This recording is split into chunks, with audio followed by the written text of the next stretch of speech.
पशुपतिनाथ के विषय में यह मान्यता है कि जो व्यक्ति पशुपतिनाथ के दर्शन करता है उसका जन्म कभी भी पशु योनि में नहीं होता। इस मंदिर में दर्शन के लिए जाते समय भक्तों को मंदिर के बाहर स्थित नंदी का प्रथम दर्शन नहीं करना चाहिए।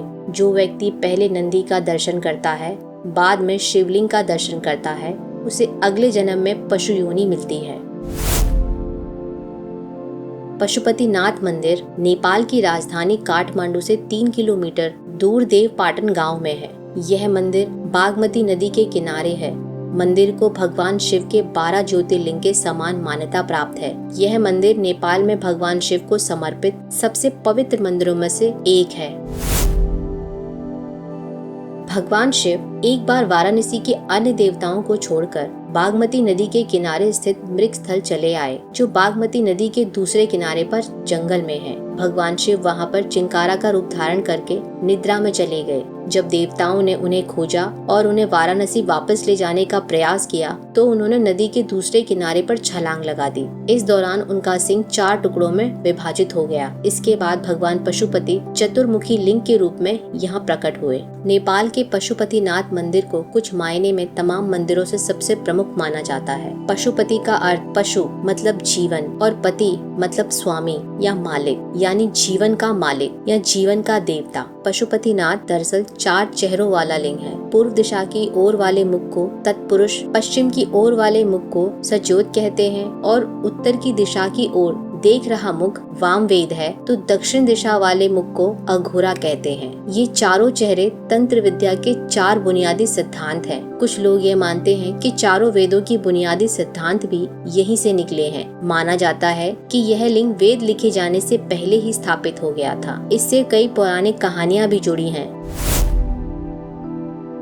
महाभारत में कुरुक्षेत्र की लड़ाई के बाद अपने ही बंधुओं कौरव की हत्या करने की वजह से पांडव बेहद दुखी थे। उन्होंने अपने भाइयों और सगे संबंधियों को मारा था। इसे गोत्रवध कहते हैं। उनको अपनी करनी का पछतावा था और वे खुद को अपराधी महसूस कर रहे थे। खुद को इस दोष से मुक्त करने के लिए वे शिव की खोज में निकल पड़े। भारत के उत्तराखंड राज्य में स्थित केदारनाथ मंदिर की कथा के अनुसार पांडवों की स्वर्ग यात्रा के समय भैंसे के स्वरूप में शिव जी ने दर्शन दिए थे, जो बाद में धरती में समा गए, किंतु भीम ने उनकी पूंछ पकड़ ली थी। ऐसे में उस स्थान पर स्थापित उनका स्वरूप केदारनाथ कहलाया तथा जहां धरती से बाहर उनका मुख प्रकट हुआ वह पशुपतिनाथ कहलाया। ऐसा माना जाता है मंदिर में यदि कोई ध्यान करता है तो उसके जीवन की काफी समस्याएं दूर हो जाती हैं।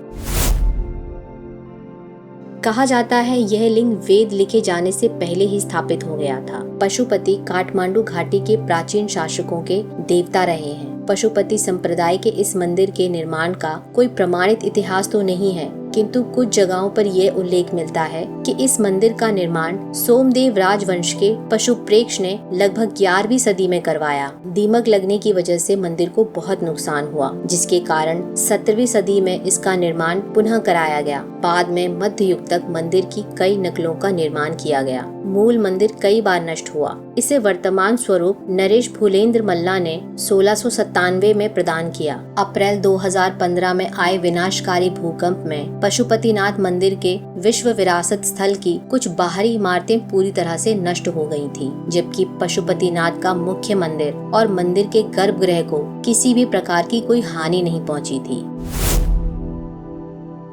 मंदिर की नवनीतम संरचना को सबसे पहले 1856 में बनी हेनरी एम्ब्रोस ओल्डफील्ड की पेंटिंग में देखा जा सकता है। भूपेंद्र मल से पहले राजा अर्जुन मल्ल ने 1300 के दशक में मंदिर का निर्माण करवाया। जब सुल्तान शमुद्दीन ने काठमांडू पर आक्रमण किया और पशुपति नेपाल को जमीन पर जला दिया, उसने मंदिर के केंद्र में स्थित लिंगम को तोड़ दिया और उसका सारा सोना लूट लिया, जिसमें सोने की छत और उसके प्रत्येक दरवाजे पर 4 सुनहरे घोड़े शामिल थे। राजा अनंत देव मल्ला ने 1200 के दशक में इन घोड़ों को दान किया था।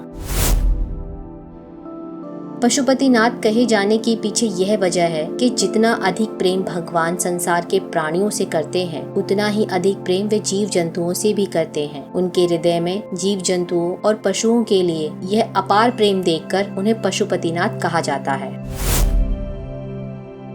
पशुपतिनाथ ज्योतिर्लिंग चतुर्मुखी है। इस चतुर्मुखी ज्योतिर्लिंग के विषय में यह जानकारी दी जाती है कि ये पारस पत्थर का बना है जो लोहे को सोना बना सकता है। नेपाल वासियों और नेपाल के राज परिवार के लिए पशुपतिनाथ ज्योतिर्लिंग आराध्य देव रहे हैं।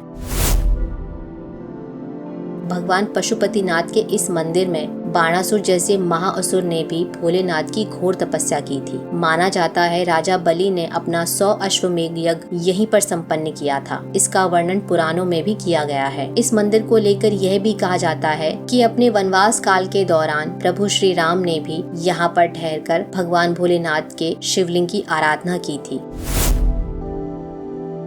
मंदिर के पुजारी राजेश शास्त्री ने इस मंदिर में विराजित भगवान पशुपतिनाथ के इस शिवलिंग के बारे में विस्तार से बताया कि इसे पंचमुखी शिवलिंग क्यों कहा जाता है। उन्होंने बताया कि इस शिवलिंग में भगवान भोलेनाथ के अलावा गणेश भगवान, कार्तिकेय और नंदी जी की आकृति आपको दिखेगी, जिसे नंदेश्वर शिवलिंग भी कहा जाता है। इसके अलावा इसमें माता भगवती की आंखें और भोलेनाथ का त्रिशूल भी देखने को मिलता है। इस प्रकार भगवान भोलेनाथ का पूरा परिवार आपको इस शिवलिंग में देखने को मिलेगा। अगर आपको ये वीडियो अच्छा लगा हो तो वीडियो को लाइक, शेयर और सब्सक्राइब करें और बेल आइकन दबाना ना भूलें।